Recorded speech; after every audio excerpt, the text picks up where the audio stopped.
سورہ ناس مدنی سورت ہے، یعنی مدینہ المنورہ میں نازل ہوئی۔ اس سورہ ناس میں 1 رکوع ہے اور 6 آیتیں ہیں، اور اس سورت کو سورہ ناس کیوں کہتے ہیں؟ اس لیے کہ اس کی پہلی آیت میں بھی اور باقی 4 آیتوں میں بھی سورہ ناس کا لفظ آیا ہے۔ اسی مناسبت سے اس سورت کا نام بھی سورہ ناس رکھا گیا۔ اب دوستان محترم، سورہ ناس کا ترجمہ کیا ہے؟ فرمایا قل اعوذ برب الناس۔ ناس کہتے ہیں لوگوں کو، انسانوں کو۔ اے محبوب آپ کہو، آپ فرماؤ قل اعوذ برب الناس، تم کہو میں لوگوں کے رب کی پناہ چاہتا ہوں۔ مالک الناس، لوگوں کا بادشاہ ہے۔ الہ الناس، لوگوں کا معبود ہے۔ من شر الوسواس الخناس، بار بار اور چھپ کر دبک کر وسوسے ڈالنے والے کے شر سے۔ الذی یوسوس فی صدور الناس، جو لوگوں کے دلوں میں وسوسے ڈالے۔ من الجنۃ والناس، جنوں میں سے اور انسانوں میں سے۔ یہ اس کا ترجمہ ہے۔ اب دوستان محترم، سورہ ناس کے اندر 5 مرتبہ الناس کا لفظ کیوں آیا ہے؟ اس کے بارے میں مفسرین نے لکھا ہے، یہ جو پہلی بار آیا ہے نا رب الناس، ایک ہے بندے کا بچپن، ایک ہے انسان کی جوانی شباب کا دور، اور ایک ہے بڑھاپے کا دور۔ تو فرمایا جو پہلے نمبر پایا نا رب الناس، تو رب کہتے ہیں پرورش کرنے والے کو۔ تو جب انسان بچہ ہو تو اس کی پرورش کون کرتا ہے؟ رب الناس، جو لوگوں کا رب ہے، جو لوگوں کی پرورش کرنے والا ہے۔ تو پہلی بار جو ناس کا لفظ آیا اس میں حکمت یہ ہے۔ دوسری بار کیا کہا؟ مالک الناس، لوگوں کا بادشاہ۔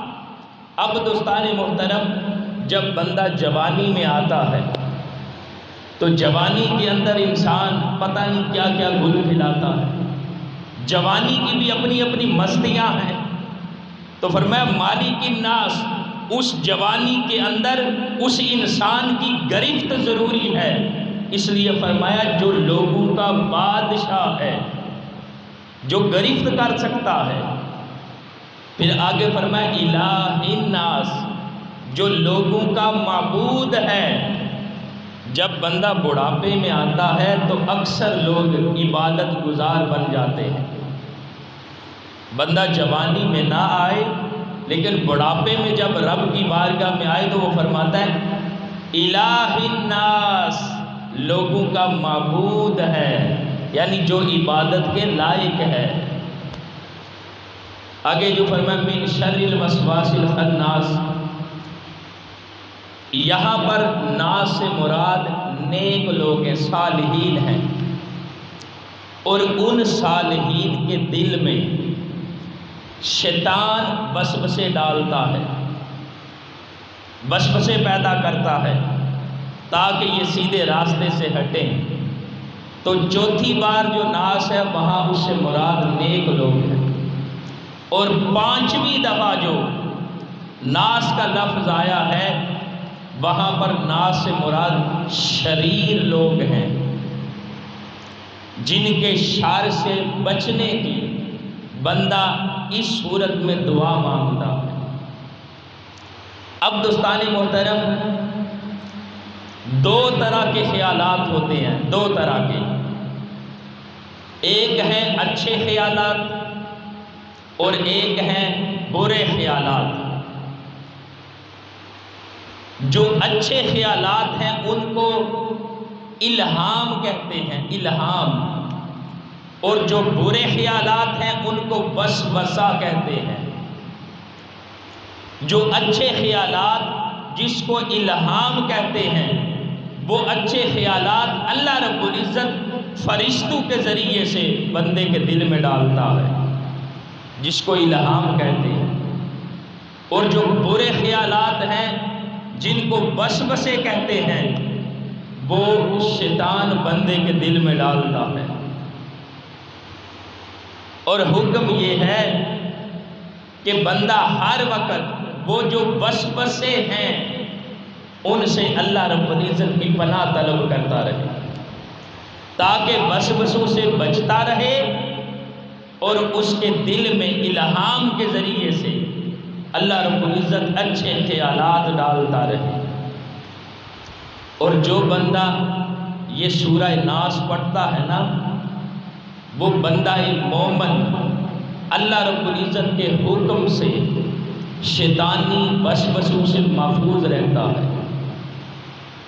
اور پھر دوستان محترم، جو سورہ فلق ہے نا پہلے حصے، اس میں جو ظاہری طور پر شر ہے، ظاہری طور پر جو شریر لوگ ہیں جن کی وجہ سے نظر بد بھی لگتی ہے، پہلی صورت میں سورہ فلق میں ظاہری طور پر شر سے بچنے کے لیے بندہ دعا مانگتا ہے، اور دوسری صورت میں سورہ ناس میں باطنی طور پر شر سے بچنے کی اللہ رب العزت کی بارگاہ میں دعا مانگتا ہے۔ یعنی یہ دونوں صورتیں اگر بندہ پڑھے تو بندہ ظاہری طور پر بھی اور باطنی طور پر بھی جو شر ہے اس سے محفوظ ہو جاتا۔ اب سورہ ناس اور سورہ فلق، ان دونوں کو معوذات کہتے ہیں، معوذات، جن میں بندہ اللہ کی پناہ طلب کرتا ہے۔ آقا کریم علیہ السلام ایک بار نماز ادا فرما رہے ہیں۔ نماز ادا کرتے وقت جب آقا کریم علیہ السلام نیچے بیٹھنے لگے، جب ہاتھ نیچے لگا تو آقا کریم علیہ السلام کے ہاتھ مبارک پر جو بچھو ہے اس نے کاٹ دیا، اور آقا کریم علیہ السلام نے نماز میں ہی اپنی نالین کے ذریعے اس بچھو کو مار بھی دیا۔ جب نماز سے فارغ ہوئے تو فرمایا بچھو پر اللہ کی لعنت ہو، یہ نمازی اور غیر نمازی کو نہیں دیکھتا، یہ نبی اور غیر نبی کو نہیں دیکھتا۔ پھر آقا کریم علیہ السلام نے پانی اور نمک یہ دونوں منگوائے ہیں، نمک کو پانی میں ڈال کر حل کرنے کے بعد اس کو جس جگہ پر بچھو نے کاٹا ہے وہاں پر آقا کریم علیہ السلام بار بار لگا رہے ہیں، ٹکور کر رہے ہیں، اور ساتھ ساتھ یہ جو معوذات ہیں سورہ فلق اور سورہ ناس، ان دونوں کی تلاوت کر رہے ہیں۔ یعنی یہ دونوں صورتیں نہ صرف بندے کو جادو ٹونے اور شریر لوگوں کے شر سے بچاتی ہیں، بلکہ ان دونوں صورتوں کے اندر اللہ رب العزت نے شفا بھی رکھی ہے۔ اس لیے آقا کریم علیہ السلام ان معوذات کی تلاوت کر رہے ہیں۔ اور پھر آقا کریم علیہ السلام رات کے وقت جب اپنے بستر پر تشریف لاتے ہیں، یہ دونوں معوذات یعنی سورہ فلق اور سورہ ناس یہ دونوں اور سورہ اخلاص آقا کریم علیہ السلام تین بار پڑھ کر اپنی ہتھیلیوں پر پھونک مار کے اپنے پورے جسم کے اوپر ایک بار ان ہاتھوں کو مال لیتے ہیں۔ دو صورتیں، سورہ فلق، سورہ ناس، معوذات اور سورہ اخلاص، یہ تین تین بار پڑھ کر اپنی ہتھیلیوں پر پھونک مار کر آقا کریم علیہ السلام پہلے اپنے سر پر، پھر چہرہ مبارک پر اور پھر اپنے جسم پر اپنے ہاتھوں کو پھیر لیتے ہیں۔ کیوں؟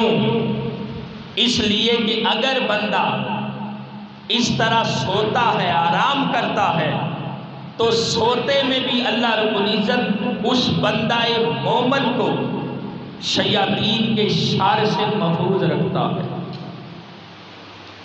اور پھر حضرت عائشہ صدیقہ روایت کرتی ہیں کہ آقا کریم علیہ السلام کے اہل خانہ میں سے جب کوئی بیمار ہوتا، آقا کریم علیہ السلام معوذات پڑھ کر اس کو دم کرتے تھے، یعنی سورہ فلق اور سورہ ناس پڑھ کر اس کو دم کرتے تھے۔